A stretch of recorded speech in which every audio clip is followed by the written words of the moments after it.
All right, episode 2. This episode, holy shit, man. I was looking through some reviews of it because I knew there was going to be some people complaining because there is a sequence in this that is so juvenile.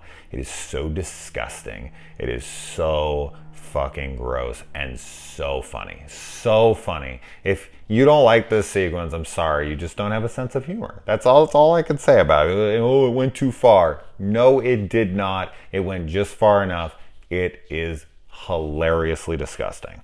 So Ash goes home, childhood home. We actually get to see the childhood room of Ashley Williams. How fucking cool is that? That is so cool. I don't think that enough can be said about how awesome it is to see where Ash grew up, to see all the posters on his wall, to see what he was into, see what a young Ash would have been like.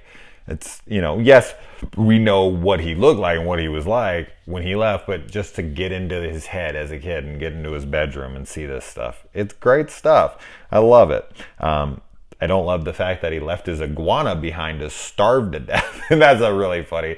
I guess he couldn't have went on without me. And he's like, I think Kelly says it, or maybe Pablo is like, or without food. It's like, oh my God, he left him in there to starve to death. How horrible.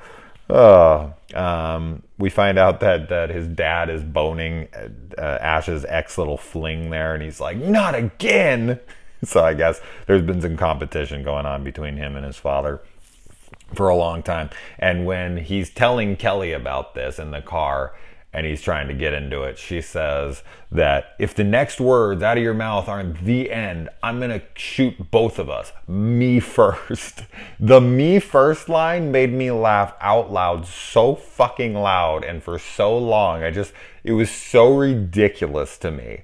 Like, I love humor like that. It just gets me so hard. Like, I'm going to shoot both of us, me first. How are you going to shoot him after? That's, so good. So funny. So stupid. Love it. I love it.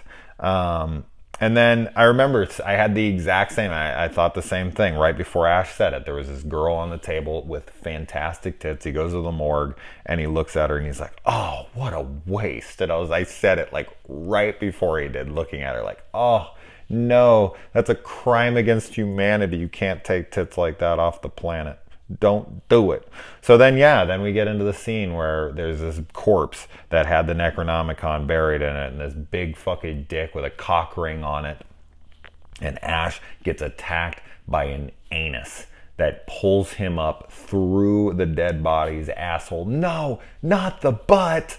And he gets pulled up and he's through the asshole looking out the incision on the body corpse, and the body is on his head, and Ash has literally got his head up an asshole fighting a freaking possessed anus. And then he shoves a shotgun, the boomstick, up the anus's asshole, says that there's only room in this town for one asshole, and blows it up, and shit flies all over Ash.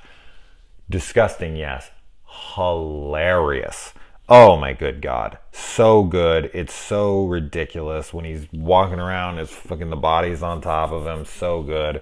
Also love that Kelly fucks that cop up.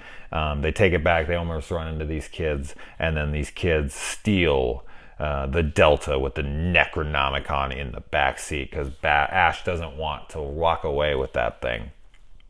He doesn't want to come in the house with it, so he just decides to leave it in the back seat of his car because that's so much better protected than to carry it on your persons there. So stupid.